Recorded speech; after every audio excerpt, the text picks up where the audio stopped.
तो जी नमस्ते, सत श्री अकाल, आदाब, क्या हाल है सभी का। उम्मीद करता हूँ आप सब ठीक होंगे, स्वस्थ होंगे, खैरियत से होंगे। डीएसके क्रिकेट चैनल की एक और वीडियो में आप सबका स्वागत है।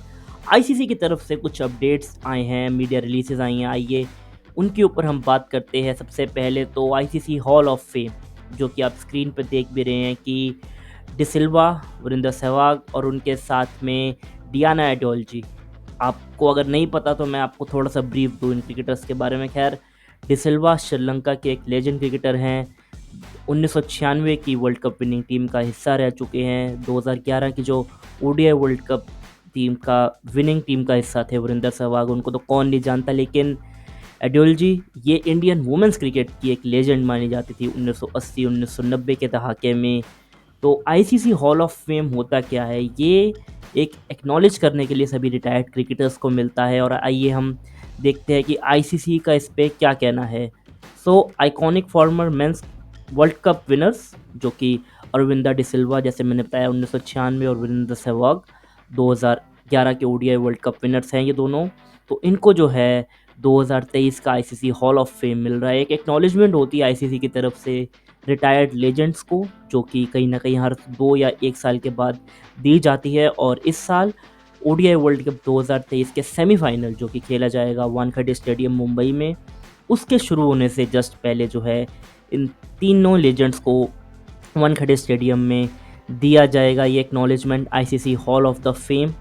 और अगर हम बात करें तो अरविंदा डिसिल्वा और उसके साथ में वीरेंद्र सहवाग का तो मैंने आपको बता ही दिया है। लेकिन डियाना एडोल्जी ये एक लेजेंड वुमेंस क्रिकेटर थी हमारे काफ़ी पुराने समय की। काफ़ी क्रिकेटर्स ने इनको नहीं देखा है, लेकिन बहुत ही बढ़िया ये क्रिकेट अपने ज़माने में खेलते आई थी। तो एक प्राउड मोमेंट है लेजेंड्स के लिए। और आइए पढ़ते हैं कि इन लेजेंड्स का भी जो है इस अवार्ड को हासिल करते हुए क्या कहना है। उससे पहले आईसीसी चीफ एग्जीक्यूटिव, जो कि गियोफ अल्ड्रॉयस हैं, उन्होंने ये बोला है कि we are thrilled to announce Aravinda, Diana and Virender as the latest group of legends to be inducted in the ICC Hall of the Fame।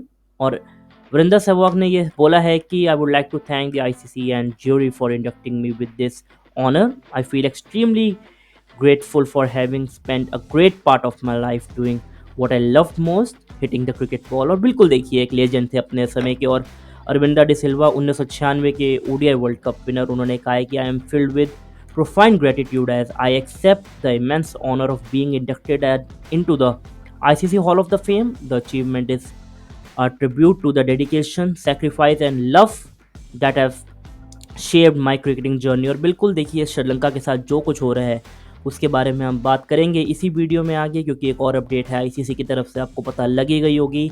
और उसके अलावा डियाना एडोल्जी का क्या कहना है। At the outset I would really like to thank the ICC and the jury for having selected me to the inducted in the ICC hall of the fame 2023, क्योंकि women's cricket को जो है बढ़ावा इन्होंने ही देना शुरू किया था भारत के अंदर। और उसके अलावा it's indeed is a great honour to be the first Indian women cricketer. तो पहली महिला क्रिकेटर है ये भारत की तरफ से जिनको हॉल ऑफ द फेम दिया जा रहा है। और उन्होंने साथ ही बोला है कि I am really proud to join a galaxy of cricketers male and female from across the world and I am delighted to be considered for this award. अब देखिए स्टैट्स बताने की वैसे ज़रूरत नहीं है, पर अपनी स्क्रीन पे देख ही सकते हैं कि इन क्रिकेटर्स ने कितने मैचेस खेले हैं। 93 टेस्ट डिसिल्वा ने तो 300 ओडीआईज खेले हैं।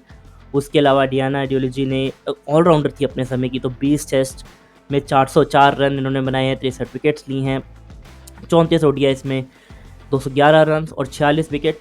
बॉलिंग ऑलराउंडर थी अपने समय की। और वीरेंद्र सहवाग देखिए इनके तो स्टैट्स क्या ही बोले, 104 मैच, 8586 रन, 8586 रन, 251 ओडीआईस में 8273 रन। तो स्टैट्स ही जो है इनकी परफॉर्मेंस के बारे में हमको बताते हैं कि कितने जो हैं महान क्रिकेटर्स थे अपने समय के। तो congrats to all three of them.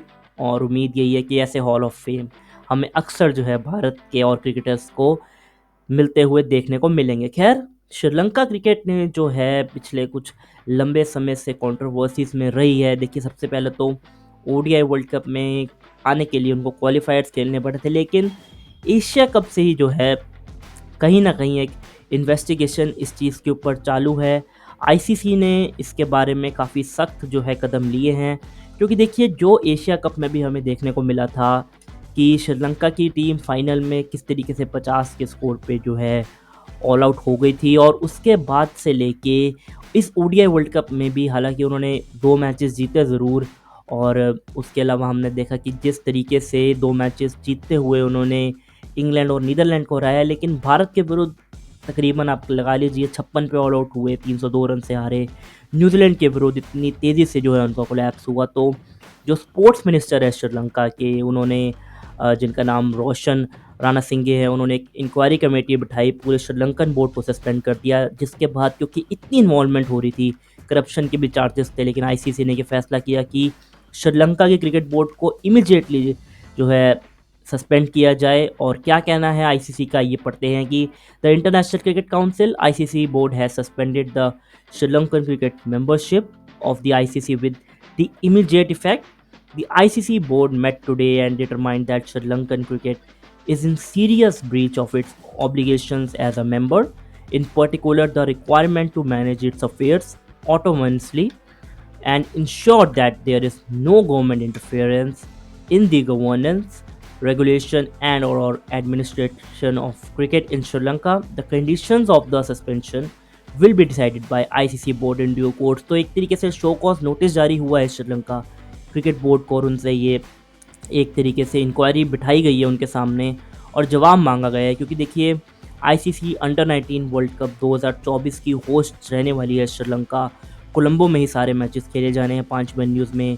वो वीडियो मैं डिस्क्रिप्शन में डालूंगा, आप देख सकते हैं। मैंने तब आपको बताया था कि कैसे जो है सूरत हाल रहेंगे उस ओडीआई अंडर 19 वर्ल्ड कप के। लेकिन अगर यही रहा तो बहुत ही दुख की बात होगी कि उन होस्टिंग राइट्स को भी गंवाना पड़ेगा, और चैंपियंस ट्रॉफी 2025 में तो वैसे ही बाहर हो चुकी है श्रीलंका। तो बहुत ही ज़्यादा दुख की बात है, क्योंकि देखिए एक तरफ आप डिसिल्वा को आईसीसी हॉल ऑफ फेम दे रहे हैं और दूसरी तरफ सस्पेंड भी कर रहे हैं। तो कहीं ना कहीं श्रीलंका के लिए बहुत शर्म की बात है। उनको सोचना चाहिए कि लेजेंड्स जिन्होंने T20 वर्ल्ड कप जीता है, एशिया कप जीते हैं, ओडीआई वर्ल्ड कप जीते हैं, चैंपियंस ट्रॉफी में जॉइंट विनर रही है श्रीलंका, सनत जयसूर्या, महिला जयवर्धने, कुमार संगकारा। देखिए मेरा तो बचपन इनको देखते हुए जो है बड़ा हुआ है। जैसे मैं कहता था कि थर थर कामता था एक समय पे।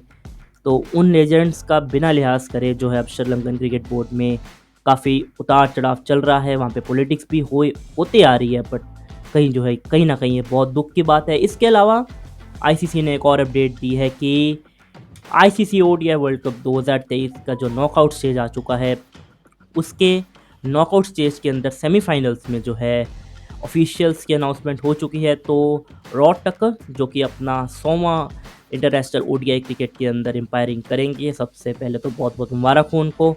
फटाफट से नज़र डालते हैं कि कौन होंगे सेमीफाइनल्स के ऑफिशियल। फाइनल के ऑफिशियल की लिस्ट आनी अभी बाकी है। तो भारत बनाम न्यूजीलैंड का मैच जो कि 15 नवंबर को मुंबई में होगा, उसके ऑन फील्ड एम्पायर्स रहने वाले हैं रिचर्ड इलिंगवर्थ और रॉड टकर। थर्ड एम्पायर इसके लिए रहेंगे जोल विल्सन। फोर्थ एम्पायर इसके लिए रहने वाले हैं एड्रियन होल्स्टॉक, और मैच रेफरी रहेंगे एंट्री बॉयकॉट। और कहीं ना कहीं देखिए आप जो है ये कोशिश करेंगे, खासकर इन दोनों ही एम्पायर्स की ये कोशिश रहेगी कि अपना ध्यान बिल्कुल सही डिसीजन पे रखें, क्योंकि फैंस का जो जुनून सर चढ़ के बोलेगा। और कहीं ना कहीं देखिए एक काफ़ी इंपॉर्टेंट चीज़ भी रहेगी कि आप ऑन फील्ड डिसीजन भी सही दें, और कहीं ना कहीं वो मैनेज जो फील्ड का सब कुछ होता है उसको भी आप देखें। क्योंकि नॉकआउट्स के अंदर हम देखते हैं कि एक छोटा से छोटा आपका गलत डिसीजन भी मैच के ऊपर जो है असर डाल सकता है। कुमार धर्मसेना को कौन भूल सकता है। और उसके साथ ही में दूसरा सेमीफाइनल जो कि खेला जाना है कोलकाता में, वहाँ पे हम बात करें तो ऑन फील्ड एम्पायर्स रहने वाले हैं रिचर्ड कैटरब्लॉक और उनके साथ में नितिन मेनन, और थर्ड एम्पायर रहेंगे क्रिस कैफनी। फोर्थ एम्पायर रहने वाले हैं माइकल गॉफ, और मैच रेफरी रहने वाले हैं जगवल श्रीनाथ जो कि एक लेजेंड रहे हैं इंडियन क्रिकेट के। तो कहीं ना कहीं ये मैच ऑफिशियल्स की लिस्ट आई है आईसीसी की तरफ से, और उनका ये कहना है कि एक्साइटेड है सभी मैच ऑफिशियल्स, क्योंकि इनकी भी दाद देनी होगी कि ओवरऑल जो है आईसीसी के सभी इवेंट्स में हिस्सा लेते आए हैं। तो कहीं ना कहीं एक काफ़ी ऑनर की बात है इनके लिए, काफ़ी प्राउड मोमेंट है। इसके अलावा जो पिछले हफ्ते में एक और खबर आई थी कि रचिन रविंद्र मेंस की तरफ से, और उसके साथ ही में हमने देखा कि हेली मैथ्यूज़ जो है वुमेंस की तरफ से, इन दोनों को जो है ICC player of the month का अवार्ड नवाजा गया अक्टूबर के महीने के अंदर। तो प्राउड मोमेंट था। सबसे पहले तो देखिए हेली मैथ्यूज़ वेस्ट इंडीज़ की वुमेंस क्रिकेटर हैं, खासा जो है अच्छा प्रदर्शन करती आई हैं और T20 player of the year भी रही हैं पिछले कुछ सालों के अंदर। उसके अलावा सचिन रविंद्र एक न्यू इंक्लूजन ओडीआईज़ के अंदर, खासकर बल्लेबाजी में बॉलिंग ऑलराउंडर से लेके बल्लेबाज तक की जर्नी रही है इस खिलाड़ी की। खैर सभी को ही पता है कि ये भारतीय मूल से था। सचिन और राहुल के जो फैंस थे, इनके पेरेंट्स, और उन्होंने फिर नाम सचिन रविंद्र रखा था। तो लेट्स होप कि ऐसे ही अवार्ड्स इनको और मिले, ऐसे ही जो है इनको प्राउड मोमेंट और लगे, क्योंकि देखिए कहीं ना कहीं मेरे हिसाब से तो ज़रूरी है ये समझना कि ये दोनों क्रिकेटर्स, खासकर सचिन रविंद्र, जिस लिहाजे से वो टीम में आए थे और जो परफॉर्मेंस उन्होंने दी है, डिज़र्व करते हैं बिल्कुल ICC men's ODI cricketer of the month.